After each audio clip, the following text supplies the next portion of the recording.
देखो, ये मेरी आरपीएससी फर्स्ट ग्रेड को लेकर के व्यक्तिगत राय है। मैं इसमें किसी को भी डिमीन करना या किसी को कुछ भी गलत नहीं बोलना चाह रहा हूँ, ना ही आरपीएससी को लेकर मैं कुछ गलत बोलना चाह रहा हूँ। मेरा पॉइंट ये है कि मुझे काफ़ी चीज़ें फ़ील हुई जो आरपीएससी का फर्स्ट ग्रेड का एग्ज़ाम हुआ, उसको लेकर के जो फर्स्ट एग्ज़ाम हुआ और जो सेकंड एग्ज़ाम हुआ, उसमें बहुत सारी दिक्कतें आई और इस चीज़ से हमें जो सेकंड ग्रेड वाले होने वाले हैं एग्ज़ाम्स और जो रीट वाले मेरे साथी तैयारी कर रहे हैं, उनके लिए काफ़ी कुछ चीज़ें आज यहाँ से लर्न करने को है। There is a lot to learn for all of you. आपको बहुत-बहुत गंभीर बातें आज समझनी पड़ेंगी कि किस तरीके से हमारा एजुकेशनल सिस्टम काम करता है और कितना डायलेमा है, कितना प्रेडिकामेंट है स्टूडेंट्स के अंदर इस चीज़ को लेकर के कि how our education system works. हमारा एजुकेशन सिस्टम कैसे काम करता है। मैं बड़ा सरप्राइज़ हूँ इस चीज़ को लेकर के, इसीलिए मैं आपके सामने ये बात रख रहा हूँ। देखो, आरपीएससी जो फर्स्ट ग्रेड का हम लोगों ने अभी एग्जाम देखा, जो अभी 21st को और 23rd को 24th को हुआ, उसको लेकर के मेरे दिमाग में कुछ चीजें चल रही थी काफी समय से। 2-4 दिन निकले, लेकिन मैं एक जो कंक्लूजन मैं पहले भी निकाला करता था, जो मैं बात काफी समय से खुद को बोला करता था, वो बात आज मेरे सामने आई है and I am feeling really disappointed कि हमारा सिस्टम किस तरीके से काम करता है। थोड़ा समझने का प्रयास करते हैं कि इन्होंने, आप देखो, 2 पेपर हुए फर्स्ट ग्रेड के अंदर, जो हर बार होते हैं वही पैटर्न था। फर्स्ट पेपर हुआ और फिर हमारे पास में एक सेकंड पेपर हुआ।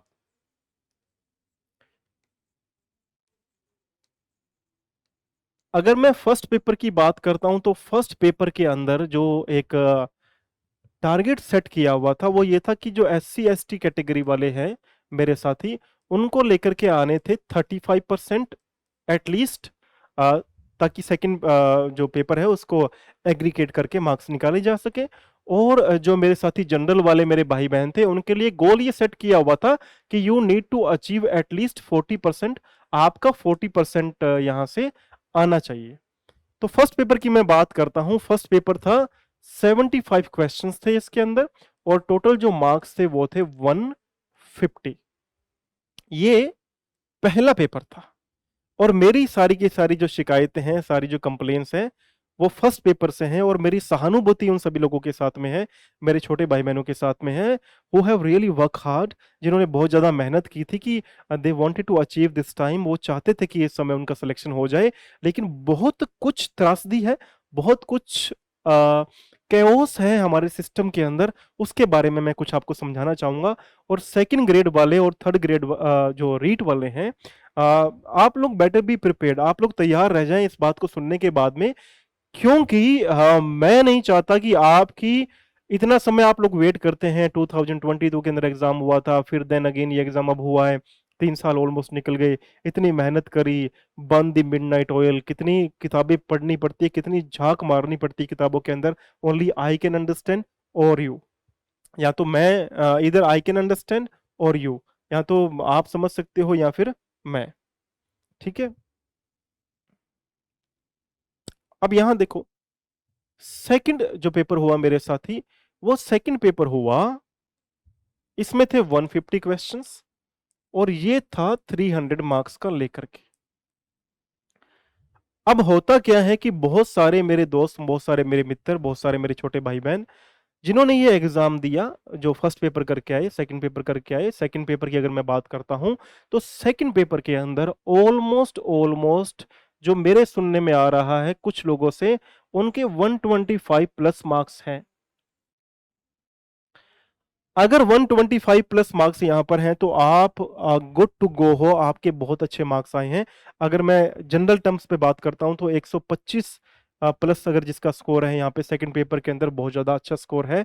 और अगर आपका फर्स्ट पेपर में आपने ये वाला आंकड़ा पार कर लिया है, जो मैं एक आइडिया लगा पाता हूं कि अगर आप ये 35% SC ST वाले लेकर आ गए, 40% अगर ये जनरल वाले लेकर के आ गए। अगर मैं क्वेश्चंस की बात करता हूं तो फिर जनरल वालों को ऑलमोस्ट यहाँ पर 30 क्वेश्चन सही करने होंगे और जो SC ST वाले हैं उनको ऑलमोस्ट मैं मानता हूं कि 27 के आसपास या 26 के आसपास ये क्वेश्चन आपको सही करने पड़ेंगे। तब जाकर के आप अगर सबको एकोमुलेट करेंगे, सबको एवरेज लगाएंगे, तब जाके आपका पार पड़ेगी। मेरा मेरी जो समस्या है ना, मेरी समस्या, मैं सभी स्टूडेंट्स को पहले दोज हु थिंक कि उनका होने वाला सिलेक्शन, उन लोगों को बहुत बहुत बेस्ट विशेस, बहुत बहुत शुभकामनाएं मेरी तरफ से। और जिन मेरे साथियों का, जिन मेरे भाई बहनों का दिल टूटा है, उनके मैं साथ में हूँ। स्टे स्ट्रोंग, मजबूत रहो। जीवन की एक ऐसी कहानी है, बड़ी इंपॉर्टेंट बात है आज आपको ये समझनी होगी कि हमारे जीवन का 90% पार्ट प्लान है। 90% हमारी लाइफ का प्लान है। और मैं ये बात किस आधार पे बोल रहा हूं कि ये जो फर्स्ट पेपर बच्चों को हुआ ना, ये वाला पेपर, इस फर्स्ट पेपर ने बहुत सारे बच्चों का दिल तोड़ दिया। भाई फर्स्ट पेपर के अंदर आपने रीजनिंग भी डाल रखी है, आपने साइंस भी डाल रखी है, आपने मैथमेटिक भी डाल रखी है, आपने जियो भी डाल रखी है, आपने रीजनिंग भी तक भी डाल रखी है, आपने फर्स्ट पेपर के अंदर सब डाल रखा है। मेरा क्वेश्चन ये था कि आप बच्चे को क्या बनाना चाह रहे हो, आप उस व्यक्ति को क्या बनाना चाह रहे हो, आप उस महिला को, उस गृहिणी को क्या बनाना चाह रहे हो जो इतने समय से एग्जाम का प्रिपरेशन कर रही है। आप ये बात समझो कि फर्स्ट पेपर के अंदर आपने सब कुछ मिक्स करके ना, जो इंग्लिश का टीचर बनना चाह रहा है उससे इंग्लिश की बातें ना करके आपने पूरे दुनिया जहान की बातें उससे कर ली है। मैं पहले भी इस फर्स्ट पेपर के अगेंस्ट था कि आप किसी बच्चे को, कोई बच्चा मैथ में अच्छा होता है, कोई बच्चा आर्ट्स में अच्छा होता है, कोई कॉमर्स में अच्छा होता है। हर बच्चे का एक एक एक लेवल होता है अच्छा होने का। मैं अगर बात यहाँ पर करता हूँ, तो जिन मेरे साथियों का आर्ट्स में उन्होंने ली आर्ट्स, उन्होंने बीएड करी, उन्होंने आर्ट्स ली, मैं अज्यूम ये कर पाता हूँ कि उनके पास में मैथमेटिक्स या साइंस वगैरह से उनको इतना प्रेम नहीं था, तब जाके उन्होंने आर्ट्स ली, वरना वो कॉमर्स भी ले लेते, वरना वो साइंस भी ले लेते। अब जिन बच्चों का प्रेम आर्ट्स के साथ में है, वही तो भैया आरपीएससी, आप इंग्लिश की तैयारी करने के लिए बैठे हुए हैं। आप क्या इन बातों को भी नहीं समझ पा रहे हैं? अगर आपके पास में सीट्स कम हैं, अगर आपके पास में जगह नहीं है, तो आप उसको एक सिस्टम बनाओ जिससे इन बच्चों को कहीं ना कहीं नौकरी मिले। बिल्कुल, ये चीज होनी चाहिए कि ये बच्चा जिसका यहाँ पे 125 स्कोर है, या ऐसे भी देखना, ऐसे भी बच्चे आएंगे जो यहाँ पे 130 प्लस स्कोर लेकर के बैठे होंगे, लेकिन मैं आपको बता देता हूं कि यहाँ पर उनके 40% जो लेकर के आने हैं ना, वो भी नहीं आने वाले, ऐसे बच्चे भी निकलेंगे।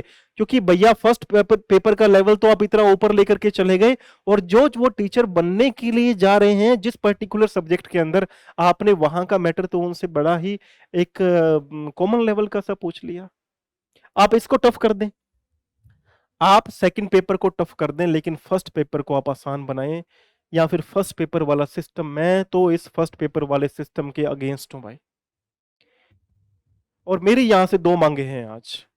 एक तो पहले तो मेरी रिक्वेस्ट है उन पेरेंट्स से, उन बच्चियों से, उन लड़कियों से, उन लड़कों से, उन बच्चों से, उन दोस्तों से, उन भाइयों से, जिन्होंने ये एग्जाम दिया है और जिनको लगता है कि फर्स्ट पेपर की वजह से रून हो गया है, डिस्ट्रॉय हो गया है, डिबैकल हो गया है, हमारा एग्जाम अच्छा नहीं हुआ है।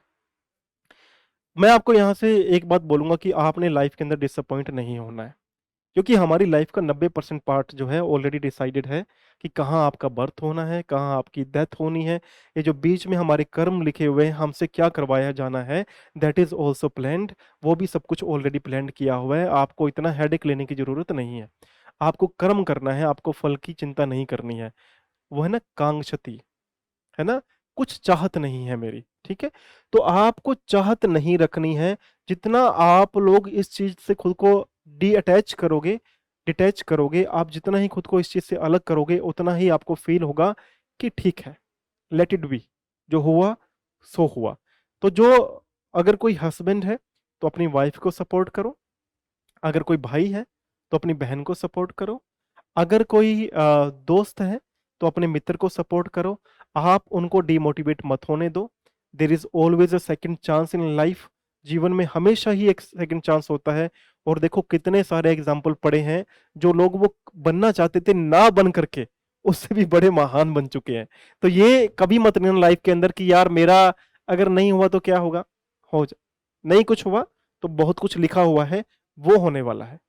तो सबसे पहली तो रिक्वेस्ट ये है, और ये रिक्वेस्ट ही है मेरी, मैं आपको बिसीच कर रहा हूं, इम्प्लोर कर रहा हूं, don't think negative, don't take any negative step.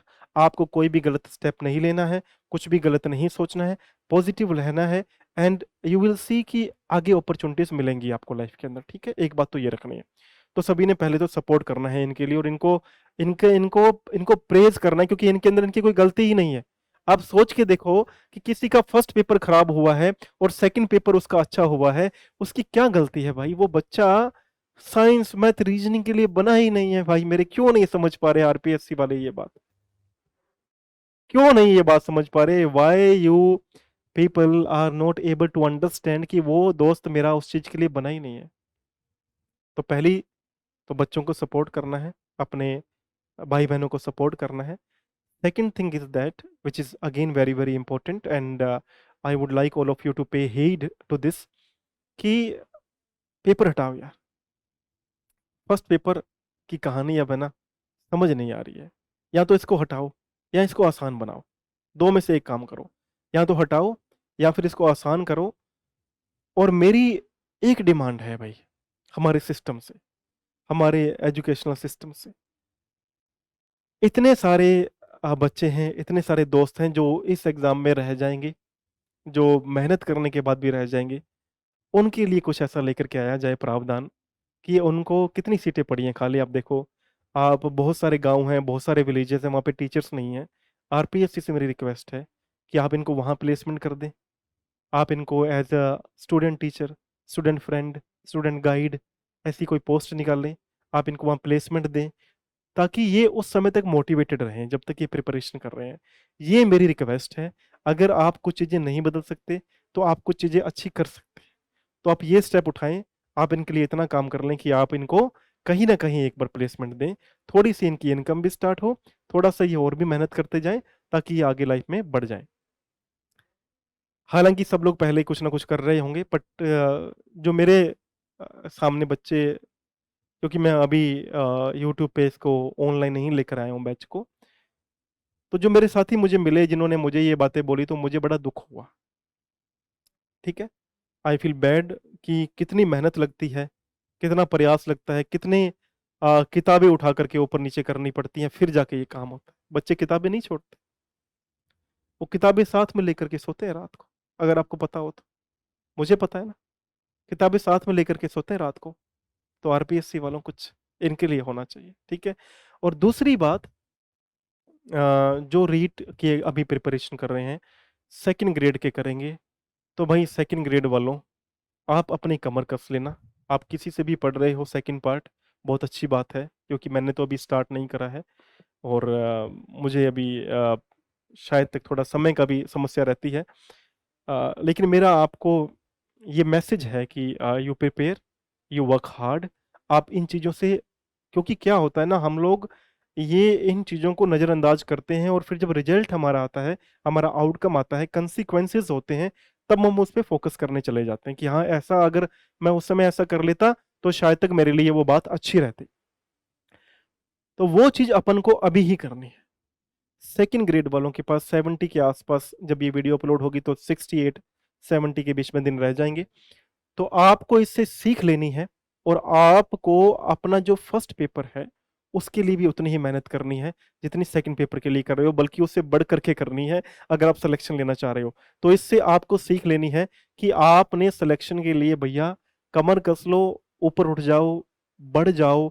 आप देखो कि किस लेवल के ऊपर फर्स्ट पेपर आ रहा है, उसकी प्रिपरेशन रखो। होल्ड योर हॉर्सेस, पेशेंस रखो, लेकिन तैयारी को कायम रखो। और कोई भी बच्चा किसी भी लेवल पे डिसअपॉइंट नहीं होना चाहिए।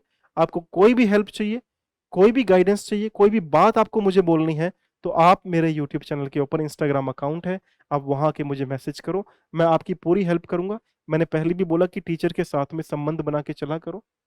जो आपके, जहाँ से आप पढ़ रहे हो, जहाँ से अपनी प्रिपरेशन कर रही है, आप उनसे बातचीत करो, उनसे काउंसलिंग करो कि मेरे को सेकंड पेपर की तैयारी अब कैसे करनी, आरपीएससी जो सेकंड ग्रेड वाले हैं उनकी प्रिपरेशन कैसे करनी है, मैं क्या क्या चीज़ें ध्यान रखूं। जो रीट वाले हैं वो भी अपने जो नेटिव टीचर्स हैं, जो आप जिनसे अभी आप पढ़ रहे हो, क्लासेस ले रहे हो, आप उनसे रिलेशन बनाओ, आप उनसे बातचीत करो, उनकी हेल्प लो। उनको एज ए फ्रेंड, आप जितना ही आप उनको एज ए फ्रेंड, क्योंकि टीचर बड़ी ही स्ट्रिक्ट कॉम होती है अगर देखा जाए तो। अगर इस लेवल के ऊपर मैं बात करता हूँ तो इस लेवल के ऊपर बड़ा ही उनको केयरफुल भी रहना पड़ता है।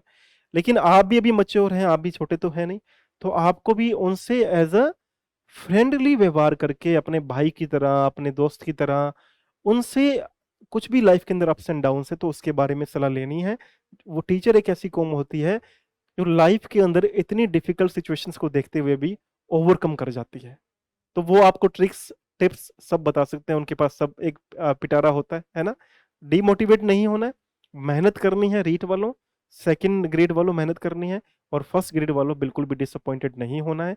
Work hard in your life, and even if you don't get anything in your life, always be thankful to God कि जीवन में कुछ ना कुछ तो अच्छा लिखा ही होगा।